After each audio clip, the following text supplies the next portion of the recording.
Digital outreach is invaluable to a programme of this sort because it can help people to become involved.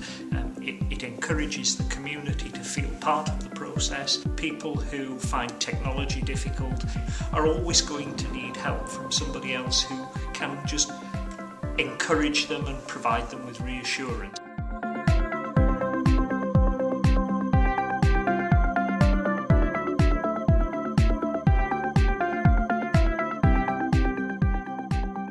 I think the key thing is that it reassures people that if they have a problem, there's somewhere to come. Several people have been able to say, we're here today, tomorrow, and at the second stage of switchover. So I think they like that reassurance just in case there's a problem. The best story today is Margaret, and she is 80. She lost her husband recently, and he would have done the technical stuff.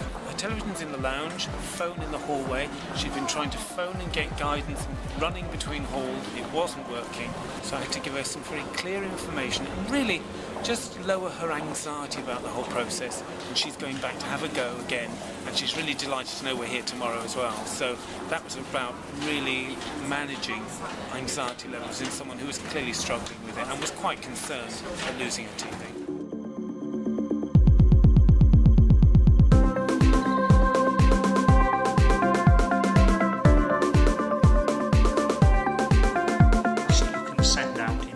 In printed form, you can put information on websites, you can encourage people to telephone.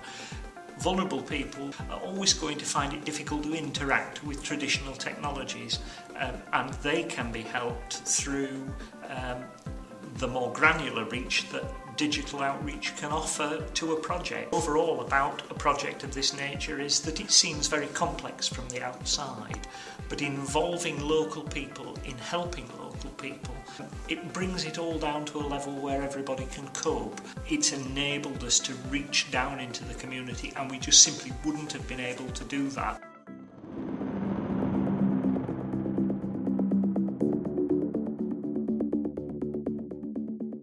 The way I promoted digital awareness wasn't kind of the classic way of knocking on doors, because that goes against the grain of how I see Neighbourhood Watch. So I just started talking to people.